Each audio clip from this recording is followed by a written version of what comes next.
السلام عليكم ورحمة الله وبركاته. إلى أشرف النبيين محمد رسول الله صلى الله عليه وسلم وآله وذريته وأزواجه وأهل بيته الكرام، وإلى أرواح إخوانه من الأنبياء والمرسلين والصحابة والتابعين والأولياء الصالحين والعلماء العاملين والملائكة المقربين والمجاهدين في سبيل رب العالمين، وإلى المصنفين المخلصين، ونخص خصوصا إلى سلطان الأولياء الشيخ عبد القادر الجيلاني والإمام أحمد الرفاعي الكبير، وسلسلة رجال الطريقة الرفاعية، وسلسلة رجال الطريقة القادرية، وسلسلة رجال الطريقة النقشبندية، وسلسلة رجال الطريقة العلوية، وإلى أرواح المسلمين والمسلمات والمؤمنين والمؤمنات من مشارق الأرض إلى مغاربها، برها وبحرها، خصوصا آباءنا وأمهاتنا وأجدادنا وجداتنا ومشايخنا ومشايخ مشايخنا وأساتذتنا وأساتذة أساتذتنا، ونخص خصوصا إلى شيخ مشايخنا الشيخ عبد الله الهرري والشيخ نزار حلبي والشيخ محمد هاشم أشعري والشيخ عبد الوهاب حسب الله والشيخ بصري شمسوري والشيخ عبد العزيز مشهوري والشيخ عبد المهيمن نور وسائر مشايخنا وأساتذتنا، ونخص خصوصا إلى أولادنا بنية أن يجعلهم الله الصالحين والصالحات، وإلى من فتح ونشر الإسلام في هذه القرية، ونخص خصوصا إلى مؤلف هذا الكتاب، وبنية التوفيق والتيسير، وبنية قضاء جميع الحاجات والديون، وبنية الشفاء والنصر على الأعداء وقبول الدعاء ونيل كل سول ورؤية الرسول وشفاعة الرسول ومرافقة الرسول في الآخرة ولرضاء الله. الفاتحة. أعوذ بالله من الشيطان الرجيم. بسم الله الرحمن الرحيم. الحمد لله رب العالمين الرحمن الرحيم مالك يوم الدين، إياك نعبد وإياك نستعين، اهدنا الصراط المستقيم صراط الذين أنعمت عليهم غير المغضوب عليهم ولا الضالين. آمين. بسم الله، الحمد لله، والصلاة والسلام على سيدنا محمد رسول الله وعلى آله وصحبه ومن والاه ولا حول ولا قوة إلا بالله. Amma ba'd. Soal jawab nomor 37. Rabbi shrah li sadri wa yassir li amri wa thabbitni 'alal iman. Allahumma la sahla illa ma ja'altahu sahla wa anta ya hayyu ya qayyum taj'alul hazna idza syi'ta sahla.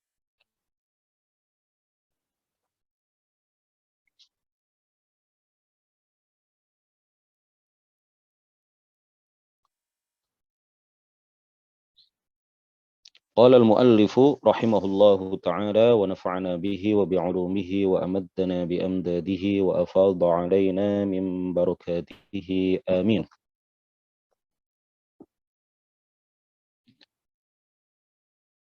ماذا يجب للأنبياء وما يستحيل عليهم؟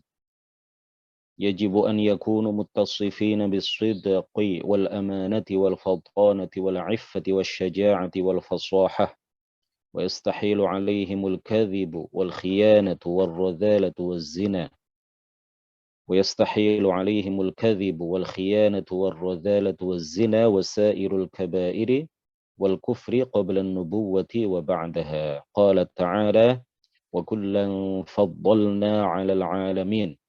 الحديث: ما بعث الله نبيا إلا حسن الوجه حسن الصوت. رواه الترمذي. Soal jawab nomor 36, siapakah Nabi dan Rasul pertama? Jawab, soal jawab nomor 37 ya. Sebentar, mana ini? Sebutkan sifat-sifat yang pasti atau wajib berlaku bagi para Nabi dan sifat-sifat yang mustahil bagi mereka. Jawab, para Nabi wajib atau pasti bersifat jujur, amanah, dapat dipercaya, sangat cerdas, menjaga diri dari perbuatan-perbuatan yang tercela, pemberani, dan falsih dalam berbicara. Mustahil bagi mereka berdusta. Khianah, tidak dapat dipercaya, berbuat rendah dan hina, zina, dan dosa-dosa besar lainnya, serta kekufuran, baik sebelum diangkat menjadi nabi maupun setelahnya. Allah Subhanahu wa taala berfirman, "Wa kullan faddalna 'alal 'alamin." Dan masing-masing nabi itu kami lebihkan derajat mereka di atas umat seluruhnya. Al-An'am ayat 86. Dalam hadis Rasulullah Shallallahu alaihi wasallam bersabda, "Ma ba'atsallahu nabiyyan illa hasanal wajhi hasanas sauti." Rawahu Tirmidzi. Tidaklah Allah mengutus seorang nabi kecuali bagus rupanya dan indah suaranya. Dalam soal jawab nomor 37 ini, hadirin hadirat rahimakumullah, kita akan membahas secara singkat mengenai sifat-sifat yang wajib bagi para nabi dan beberapa sifat yang mustahil bagi para nabi. Para nabi semuanya pasti bersifat dengan sifat jujur. Tidak ada nabi yang pembohong. Semua nabi bersifat amanah, dapat dipercaya. Amin, shadiq amin, as-sadiqul amin. Rasulullah Shallallahu alaihi wasallam sejak beliau masih sangat belia terkenal dengan julukan as-sadiqul amin. Orang yang jujur, anak yang jujur, remaja yang jujur, dan al-amin, dapat dipercaya. Sampai-sampai orang-orang kafir banyak menitipkan barang kepada beliau. Saking amanahnya beliau, sampai-sampai banyak orang di Mekah ketika itu yang kalau nitip barang ingin aman, itu dititipkan kepada baginda Rasulullah Shallallahu alaihi wasallam. Nabi Ibrahim alaihi salatu wassalam tidak pernah berbohong. Jadi apa yang disebutkan di dalam sebuah hadis bahwa Nabi Ibrahim itu tidak pernah berbohong kecuali 3 kali. Ini menurut sebagian ulama hadisnya adalah dhaif. Sebagaimana kita tahu bahwa hadis yang dhaif tidak boleh dan tidak bisa dijadikan pedoman di dalam menetapkan sebuah keyakinan, di dalam menetapkan akidah, di dalam permasalahan-permasalahan yang dibahas di dalam masalah akidah. Tidak bisa dijadikan dalil. Sebagian ulama mengatakan hadis ini tidak dhaif, bisa dijadikan dalil, sahih. Tetapi kebohongan di situ yang dimaksud bukanlah kebohongan secara hakiki. Hakikatnya ya baik zahir maupun batin itu bukanlah sebuah kebohongan. Tetapi bagi sebagian orang mungkin dianggap bohong, padahal itu bukanlah kebohongan. Ya, seperti ketika beliau ditanya oleh Raja Namrud. Ketika beliau dihadapkan kepada Raja Namrud setelah beliau menghancurkan berhala-berhala yang disembah oleh kaum Raja Namrud, ya, disisakan satu berhala besar, kemudian kapak yang dibuat oleh beliau untuk menghancurkan berhala-berhala yang kecil itu dikalungkan di berhala yang paling besar. Ketika dia ditanya oleh Raja Namrud, dihadapkan kepada Raja Namrud, kemudian didakwa sebagai orang yang menghancurkan berhala-berhala sesembahan kaum Raja Namrud, dia mengatakan apa? Bal fa'alahu qala bal fa'alahu kabiruhum hadza fas'aluhum in kanu yantiqun. Dia mengatakan yang melakukan itu sejatinya adalah berhala yang paling besar ini. Yang melakukan penghancuran terhadap berhala-berhala yang kecil itu sejatinya adalah berhala yang paling besar ini. Tanyalah kepada mereka jika mereka bisa berbicara. Nah, ini bukanlah sebuah kebohongan. Ini bukanlah sebuah kebohongan. Karena apa? Karena dalam bahasa Arab, dalam bahasa kita juga, dalam bahasa non-Arab, Hal ini dibenarkan, bukanlah sebuah kedustaan. Bukanlah sebuah kedustaan apabila kita ditanya, siapa yang membangun jalan tol? Kita mengatakan Jokowi yang bangun jalan tol. Presiden-presiden sebelumnya mereka telah membangun jalan tol, tetapi tidak sebanyak yang dibangun oleh Jokowi. Kita tidak sedang berbohong ketika kita mengatakan Jokowi membangun jalan tol. Ya, orang bisa saja, kamu kok bisa mengatakan Jokowi yang membangun jalan tol? Bukankah yang membangun jalan tol itu adalah para insinyur, para arsitek, tukang batu, ya, buruh, pekerja, kuli.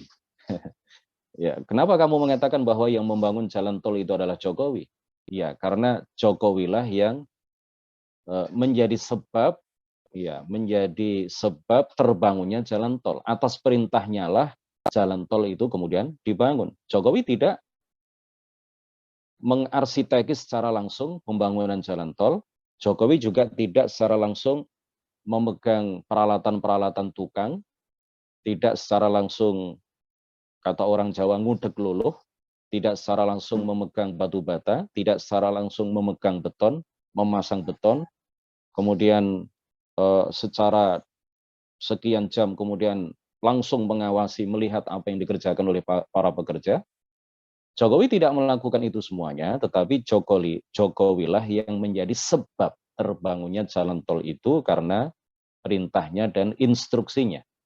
Begitu juga ketika Nabi Ibrahim alaihi salatu wassalam mengatakan bahwa yang meluluh lantakkan, yang menghancurkan berhala-berhala yang kecil adalah berhala yang besar, beliau tidak sedang berbohong. Karena memang berhala yang besar itulah yang menyebabkan Nabi Ibrahim meluluh lantakkan dan menghancurkan berhala-berhala yang kecil. Saking bencinya Nabi Ibrahim, begitu bencinya Nabi Ibrahim terhadap berhala yang besar, karena dialah yang yang paling diagungkan oleh kaum Raja Namrud ketika itu. Dihiasi, diberi hiasan-hiasan, diberi pernik-pernik, diagungkan, disembah, ya, melebihi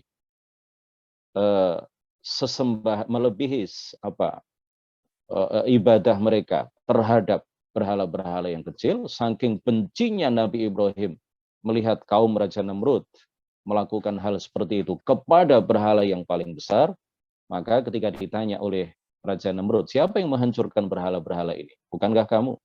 Nabi Ibrahim mengatakan, sejatinya yang menghancurkan berhala-berhala yang kecil itu adalah berhala yang besar. Nah, ini bukanlah sebuah kebohongan. Ini hanya retorika untuk membungkam Raja Namrud bahwa sejatinya berhala-berhala ini tidaklah layak disembah. In kanu yantiqun, tanyalah kepada mereka, fas'aluhum in kanu yantiqun. Ya, ini adalah uslub tabkid, ya. Ini adalah sebuah retorika di dalam berdebat untuk membungkam lawan. Beliau mengatakan apa? Tanyalah kepada berhala-berhala itu jika mereka bisa berbicara. Dan ini tentu bukanlah sebuah kedustaan. Begitu juga ketika beliau ditanya oleh bala tentara yang menjaga Mesir ketika itu, ya, yang menjaga satu daerah ketika itu, ditanya, ini siapa ini? Mereka bertanya mengenai, boleh Pak Toto, ya silahkan nanti.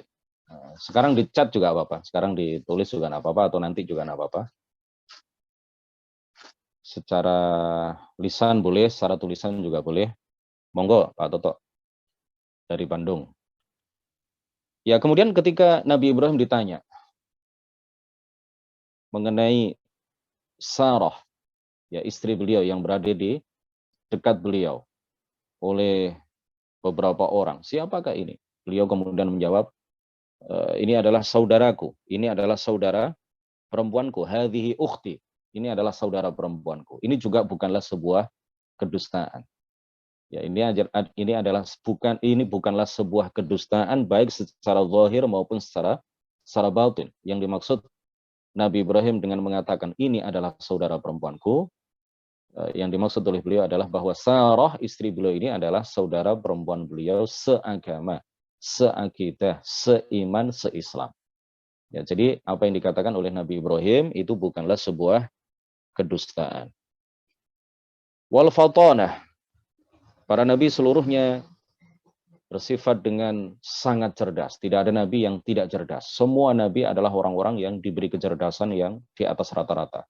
Diberi kecerdasan yang luar biasa. Nabi Ibrahim ketika ingin menjelaskan kepada umatnya bahwa bulan, bintang, dan matahari itu bukan Tuhan. Ya.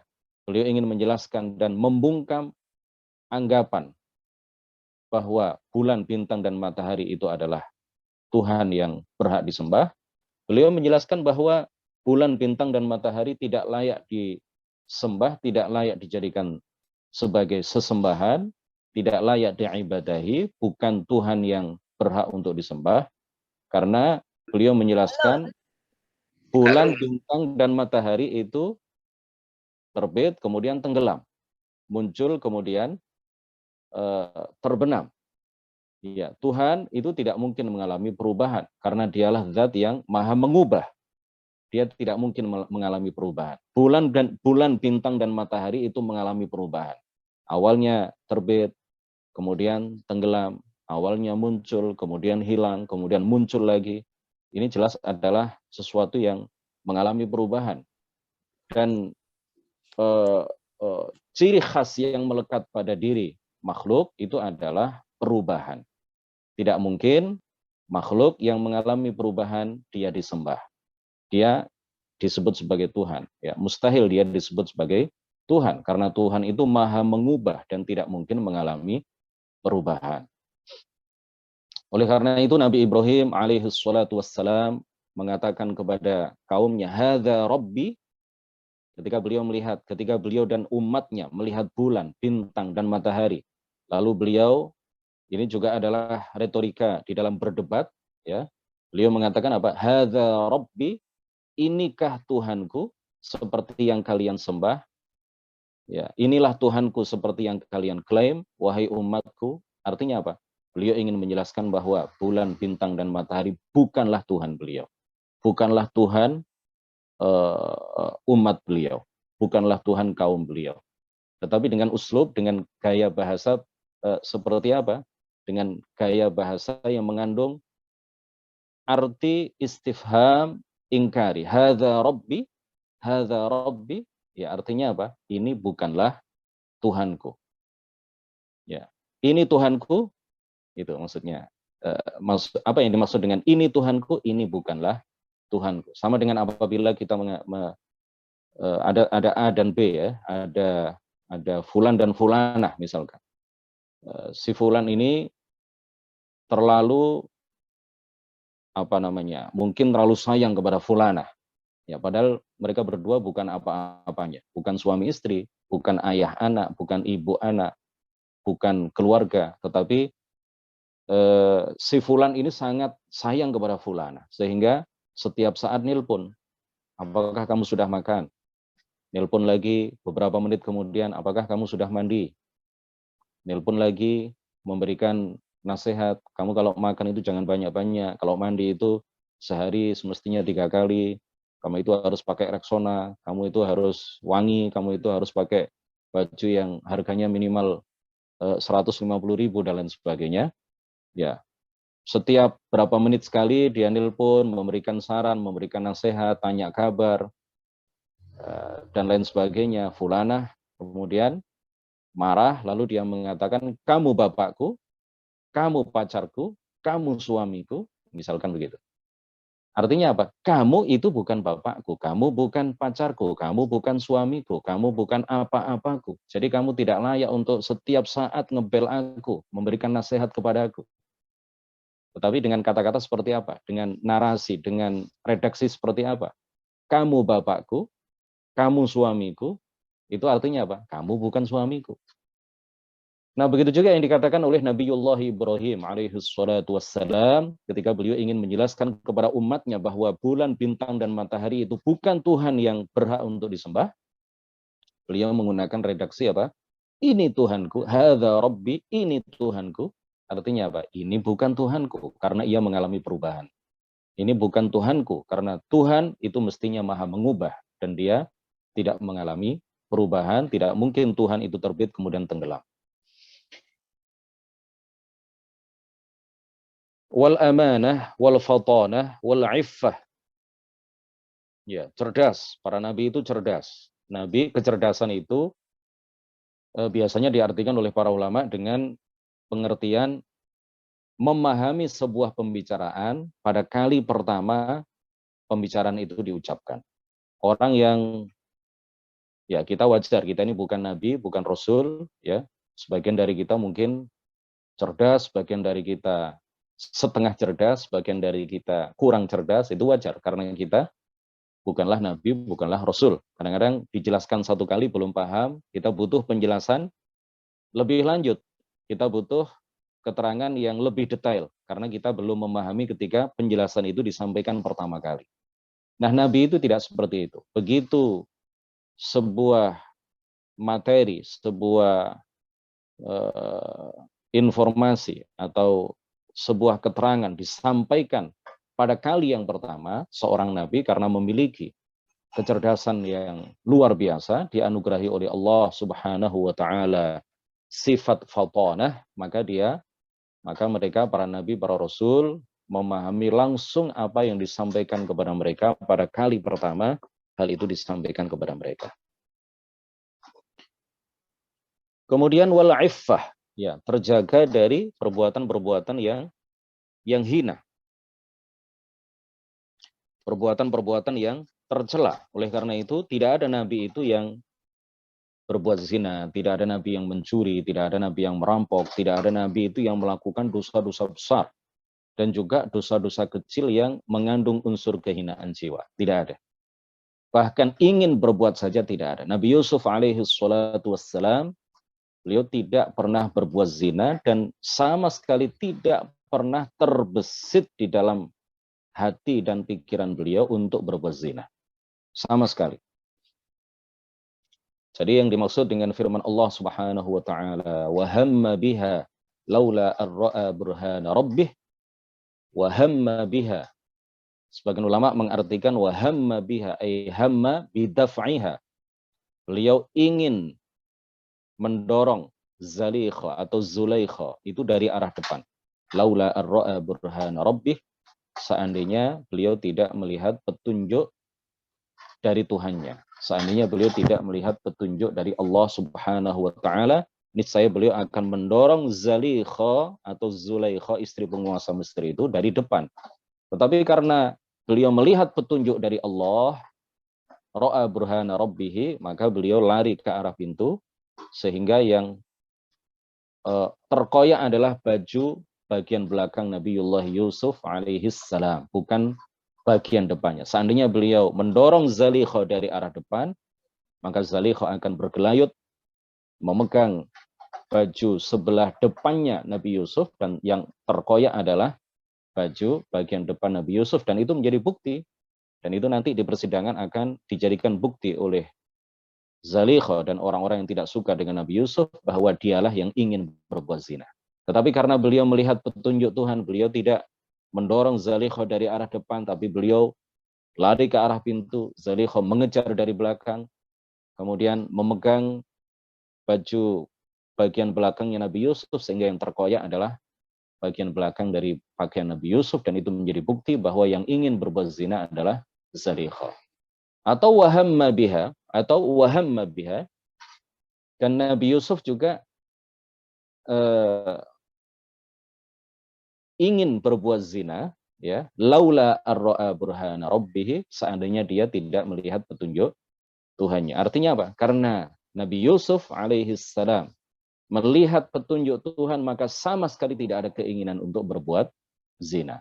Nah, ini yang dimaksud dengan apa? Laula ar-ra'a wa hamma biha laula ar-ra'a burhana rabbih. Ini sama dengan perkataan kita misalkan, atau perkataan orang Arab, zurtuka laula amtarat. Zurtuka laula amtarat.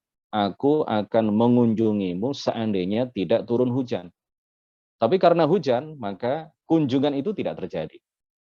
Maka kunjungan itu tidak tidak terjadi ya. Jadi sama sekali Nabiullah Yusuf alaihissalam tidak pernah melakukan perbuatan yang tercela, perbuatan zina, bahkan terbesit saja untuk berbuat zina, keinginan ya, keinginan saja itu tidak ada. Terbesit saja ingin melakukan zina itu tidak ada di dalam pikiran dan hati beliau. Wasyaja'ah, semua nabi pemberani, tidak ada nabi yang pengecut.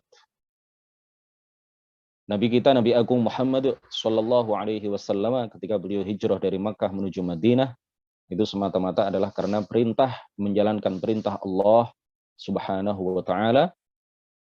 Beliau sama sekali tidak ada rasa takut, ya. Beliau bukanlah seorang pengecut, lari dari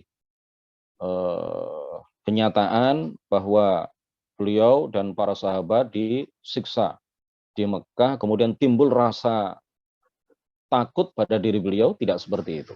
Beliau hijrah dari Makkah menuju Madinah semata-mata adalah untuk menjalankan perintah Allah Subhanahu wa taala. Kemudian Nabi Musa alaihi salatu wassalam pun demikian. Ketika beliau meninggalkan kaumnya itu bukan karena takut, bukan karena beliau pengecut, tetapi karena ada hikmahnya. Ada hikmah, seandainya beliau masih di kaumnya ketika itu, maka mereka akan membunuhnya. Mereka akan membunuh Nabi Musa alaihi salam. Bukan karena beliau pengecut, ya, semata-mata sama dengan apa yang dilakukan oleh Nabi kita, Nabi Agung Muhammad Sallallahu Alaihi Wasallam. Nabi Musa meninggalkan kaumnya ketika itu semata-mata adalah karena menjalankan perintah Allah Subhanahu Wa Taala. Wal fasahah, ya, para nabi semuanya fasih. Tidak ada nabi itu yang fa, ya, sedikit-sedikit fa, ya, ketika berbicara. Semua nabi adalah orang-orang yang fasih.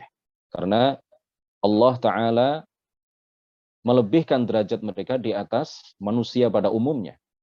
Karena mereka adalah orang-orang yang paling tinggi derajatnya. Para nabi, para rasul adalah orang-orang yang paling tinggi derajatnya.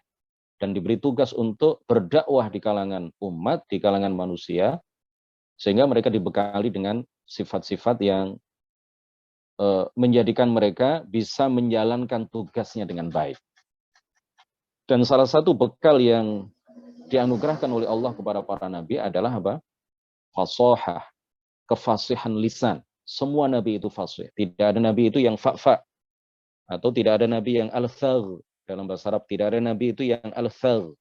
Al-thagh itu artinya ro jadi ghain, kemudian atau jadi lam, ro jadi lam, sin jadi tha, ya, sin jadi tha, dan seterusnya, mengganti huruf dengan huruf yang lain. Nah, tidak ada nabi yang seperti itu. Semua nabi adalah orang-orang yang fasih. Adapun Nabiullah Musa alaihi salam, yang ketika beliau masih balita, ya, masih bayi, beliau memasukkan bara api ke dalam mulutnya. Kemudian bara api itu dimuntahkan kembali oleh beliau dan menjadikan lisan beliau seperti ada bundelan sehingga beliau tidak bisa berbicara dengan lancar, ya. Ini tidak menjadikan beliau, bara api itu sama sekali tidak menjadikan beliau sebagai orang yang cadel, ya, sebagai orang yang pelo lidahnya, pelat kata orang Jawa, atau cadel lisannya, tidak bisa berbicara dengan fasih. Meskipun bara api itu pernah dimasukkan ke dalam mulut beliau oleh beliau sendiri ketika masih bayi di hadapan Raja Firaun itu, ya, cerita yang terkenal itu. Tetapi hal itu tidak menjadikan lisan beliau tidak fasih. Beliau tetap fasih, tetapi ketika berbicara agak sedikit lambat, ya. Ketika berbicara agak sedikit lambat. Nah, ketika Allah Subhanahu wa taala mewahyukan kepada beliau, ketika turun wahyu dari Allah Subhanahu wa taala kepada beliau, maka beliau kemudian berdoa kepada Allah dengan doa yang sangat masyhur, wahlul 'uqdatam min lisani yafqahu qawli. Wahlul 'uqdatam min lisani. Ya Allah, lepaskanlah bundelan di dalam lisanku ini. Ya, bundelan di dalam lisan beliau ini tidak menjadikan beliau tidak fasih, sekali lagi tidak menjadikan beliau mengganti huruf dengan huruf yang lain, tetapi hanya menjadikan beliau berbicara dengan sedikit lambat, dengan sedikit pelan, ya, tidak selancar Nabi Harun alaihi salam, tidak selancar Nabi Harun, tidak selancar nabi-nabi yang lain. Tetapi kemudian beliau berdoa, wahlul 'uqdatam min lisani. Akhirnya Allah Subhanahu wa taala menghilangkan bundelan itu dari lidahnya. Akhirnya beliau bisa berbicara lagi dengan tidak ada kendala sama sekali. Wa yastahilu 'alaihimul kadhibu wal khiyanatu war radhalatu waz zina wasairul kaba'iri wal kufri qabla an-nubuwwati wa ba'daha. Wajib kita yakini bahwa para nabi, para rasul adalah orang-orang yang mulia, orang-orang yang sangat tinggi derajatnya, orang-orang yang dicintai oleh Allah Subhanahu wa taala. Maka Allah Subhanahu wa taala menjaga mereka, melindungi mereka dari kufur. Tidak ada nabi itu yang pernah menyembah selain Allah. Tidak ada nabi itu yang pernah menyembah bulan, bintang, dan matahari, baik sebelum maupun setelah diangkat menjadi nabi. Tidak ada nabi itu yang pernah menjual patung berhala. Tidak ada nabi yang pernah menyembah berhala. Tidak ada nabi yang pernah menyembah selain Allah. Nabi Ibrahim tidak pernah menyembah bulan, bintang, dan matahari. Nabi Ibrahim dinyatakan oleh Allah Subhanahu wa taala, wa ma kana minal musyrikin, beliau tidaklah termasuk golongan orang-orang yang musyrik. Beliau sama sekali tidak tergolong sebagai golongan orang-orang yang musyrik. Nah, ini untuk membantah sebagian kalangan yang menyatakan bahwa Nabi Ibrahim pernah mencari-cari Tuhannya siapa. Nabi Ibrahim pernah tersesat jalan sehingga tidak mengetahui Tuhannya siapa. Nabi Ibrahim pernah mengalami proses mencari kebenaran, mencari Tuhan. Nah, ini yang tersebar di beberapa kalangan cerita mengenai hal itu. Ini jelas adalah kesalahpahaman terhadap beberapa ayat yang ditafsirkan oleh para ulama berbeda dengan apa yang mereka pahami. Para ulama di kitab-kitab tafsir mereka menyatakan bahwa perkataan Nabi Ibrahim ketika melihat bulan, bintang, dan matahari, hadza rabbi, ini bukanlah penetapan, tetapi ini adalah pengingkaran. Seperti yang kami jelaskan tadi. Kemudian tidak ada satupun nabi itu yang pernah melakukan dosa besar, baik sebelum maupun setelah diangkat menjadi nabi. Nabi Sulaiman alaihi salam, ya, tidaklah pernah melakukan hal-hal yang tercela, tidaklah pernah melakukan hal-hal yang diceritakan oleh sebagian orang, ya, bahwa beliau katanya mendapat informasi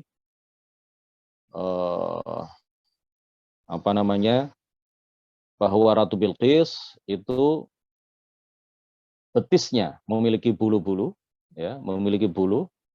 Lalu beliau penasaran, ingin melihat.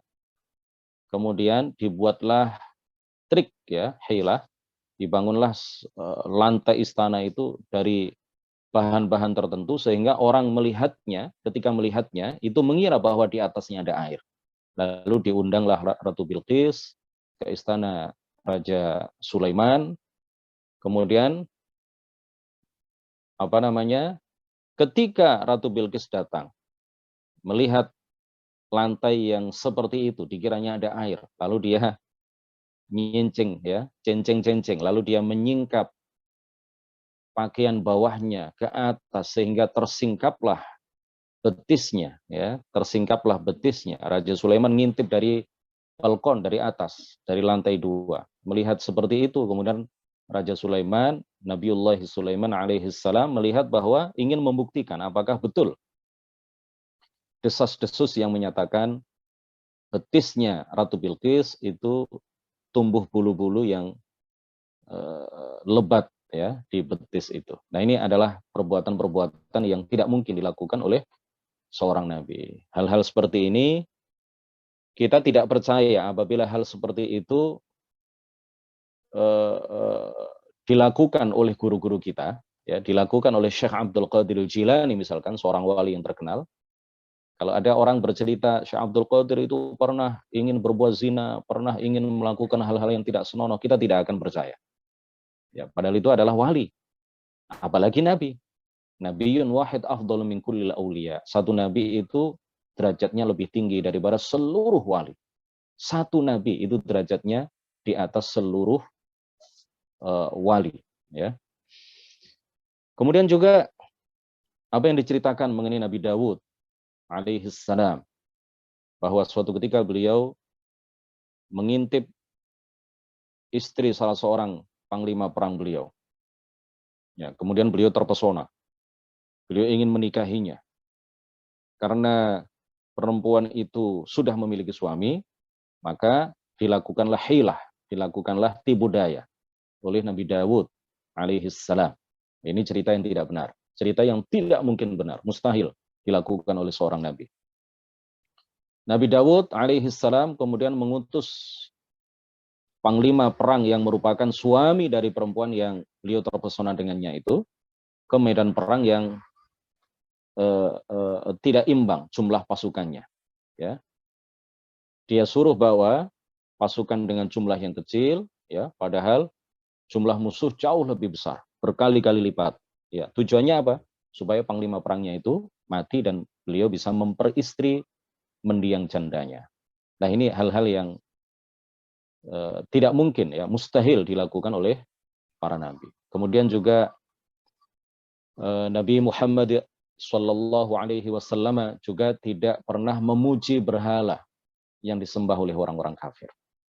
Ya, tidak benar cerita yang mengatakan bahwa beliau mengatakan tilkal gharaniqul ula wa inna syafa'atahunna la turtaja.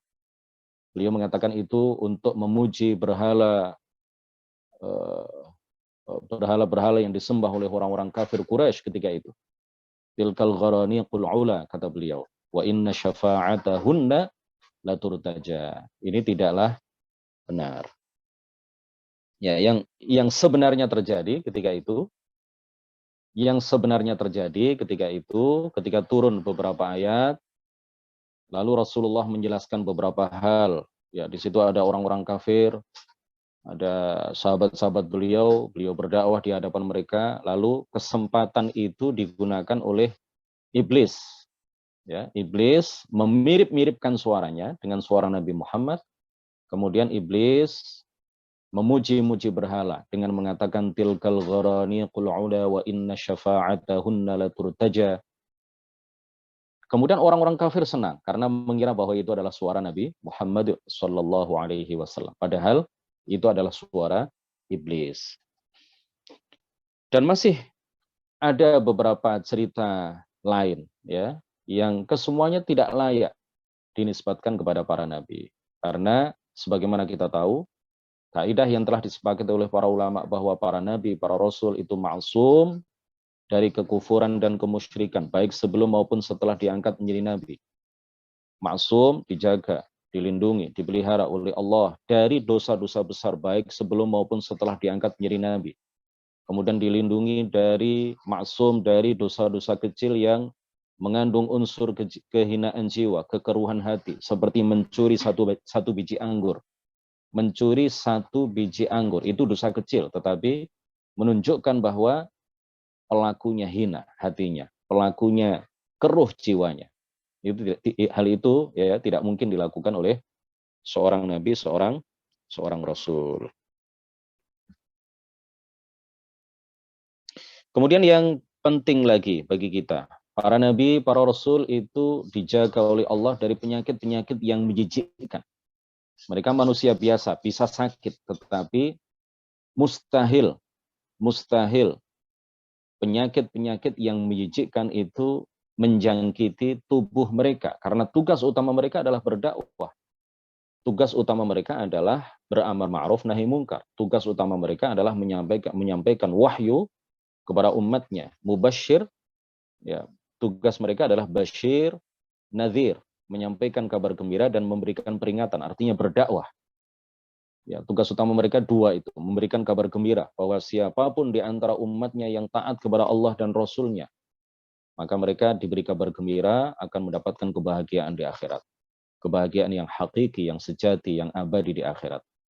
Nadhir, memberikan peringatan. Barang siapa yang tidak mau taat kepada Allah dan Rasul-Nya, tidak mau beriman kepada Allah dan Rasul-Nya, maka diberi peringatan bahwa mereka akan mendapatkan kesengsaraan hidup selamanya di neraka, di kehidupan akhirat. Karena tugas mereka adalah basyir, nadhir, maka tidak mungkin mereka ditimpakan oleh Allah kepada mereka, kepada tubuh mereka, kepada diri mereka, penyakit-penyakit yang menyejikkan, yang menghalangi tugas utama mereka sebagai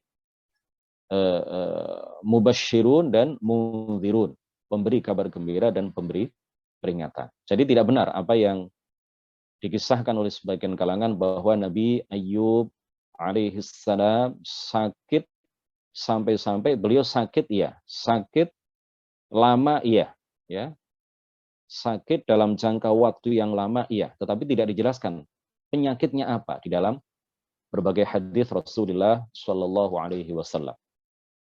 Dan yang dijelaskan hanya beliau sakit dalam jangka waktu yang lama. Penyakitnya apa? Tidak dijelaskan.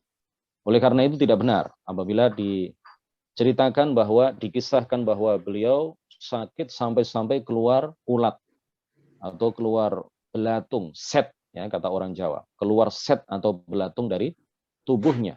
Lebih-lebih lagi tidak benar apa yang dikatakan ketika beliau mandi, set-set itu, belatung-belatung itu atau ulat-ulat kecil itu diambil oleh beliau dari tubuhnya, diletakkan di suatu tempat. Setelah beliau selesai mandi, ulat-ulat itu kemudian dikembalikan lagi ke jasad beliau, ya, sambil mengatakan, ya makhluqatillah kuli mir rizqillah, wahai makhluk-makhluk Allah, makanlah jasadku ini adalah rezeki yang Allah anugerahkan kepada kalian.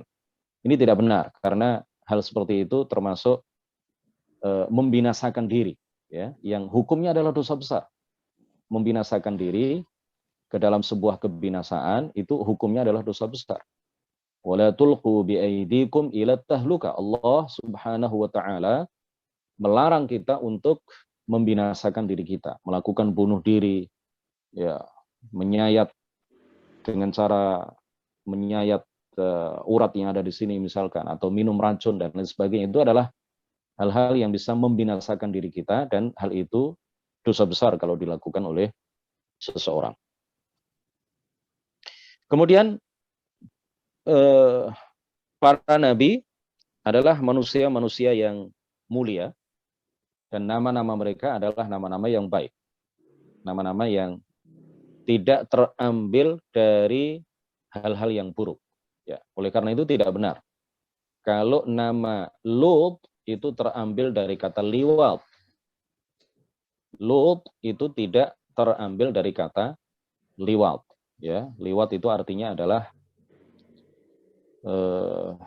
sodomi, ya, memasukkan apa namanya anal seks itu, ya, memasukkan zakar ke dubur. Nah, itu liwat. Ya, tidak mungkin nama Lut itu terambil dari kata liwat. Atau sebaliknya, kata liwat itu juga tidak berasal dari nama Nabi Lut. Tidak ada kaitannya sama sekali. Liwat itu bahasa Arab. Lut itu nama ajam, nama non-Arab, sehingga tidak bisa dikaitkan antara keduanya. Kebetulan saja mungkin ada beberapa huruf yang sama, tetapi sama sekali tidak ada kaitan antara Lut dengan perbuatan liwat. Karena Nabi, nama-nama mereka, diri mereka adalah makhluk yang mulia. Mereka adalah makhluk yang mulia, sehingga nama-nama mereka juga nama-nama yang mulia, nama-nama yang tidak mungkin terambil dari perbuatan menjijikkan seperti liwat. Demikian kajian kita pada pagi hari ini, singkat, mudah-mudahan padat dan penuh manfaat. Tadi ada yang bertanya apa ya? Assalamualaikum Ustaz. Waalaikumsalam warahmatullahi wabarakatuh. Dengan Tata Ustaz dari Bandung. Sebenarnya pertanyaan ini pertanyaan kajian yang hari kemarin Ustaz. Ya. Yang tentang Nabi Adam itu adalah Nabi dan Rasul. Sebagian penceramah, ada penceramah bahkan yang terkenal menyampaikan bahwa Nabi Adam itu hanya nabi saja, bukan rasul, karena siapa yang mau diajak ke dakwah katanya, karena dia adalah orang pertama yang diciptakan di muka bumi. Termasuk ketika saya mendengar ada di kantor tuh, saya ini kajian ini kok agak melenceng gitu. Ketika kemudian saya tanya, menurut Ustadz, Adam itu nabi atau rasul? Nabi saja katanya, bukan rasul. Jadi ketika kayak gitu, saya lebih baik mundur dari ikut kajian beliau dan Putus, yang lain. Oke, pertanyaan putus. saya, Ustaz. Iya, gimana, Pak? Oke, pertanyaan saya, ketika Nabi Adam itu disebutkan hanya nabi saja dan bukan nabi dan rasul, apakah memang itu akhirnya berdampak ke prinsip mereka itu yang bicara ini, termasuk adalah para penceramah mubalik yang besar, itu adalah berbeda akidahnya, berbeda tauhidnya dengan kita, atau apa sih, sehingga bahkan Ustadz Fatur Rahman juga menyampaikan hati-hati nih. Ada sebagian Ustadz katanya yang menyampaikan bahwa Nabi Adam itu hanyalah nabi saja, bukan nabi saja, bukan nabi dan rasul. Hanya sebatas hati-hati aja. Jadi tidak disebutkan memang kenapa sih, kalau apa memang beda gitu Ustadz akidahnya dengan kita kalau itu diteruskan. Mohon penjelasan dari Ustadz. Assalamualaikum warahmatullahi wabarakatuh. Waalaikumsalam warahmatullahi wabarakatuh.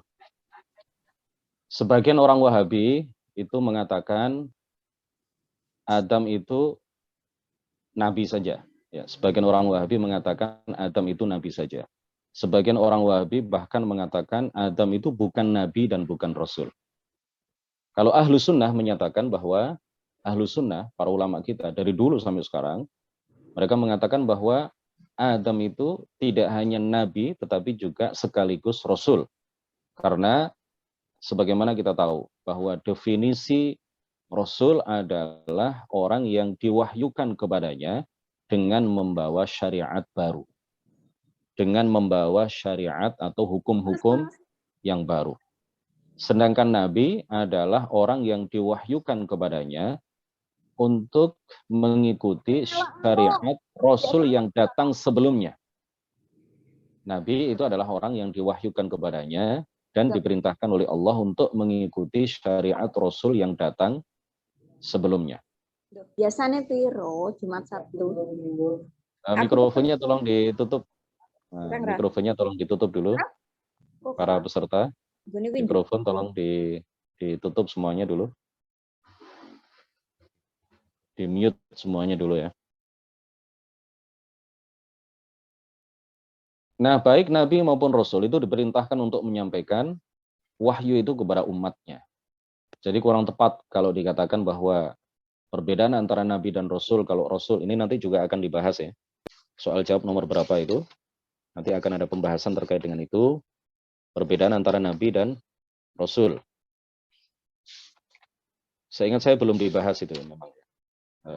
Nanti akan ada saatnya hal itu akan kita bahas pada soal jawab nomor sekian nanti, insya Allah. Nah, tidak benar kalau dikatakan bahwa Nabi itu adalah orang yang diwahyukan kepadanya untuk dirinya sendiri, tidak untuk disampaikan kepada umatnya.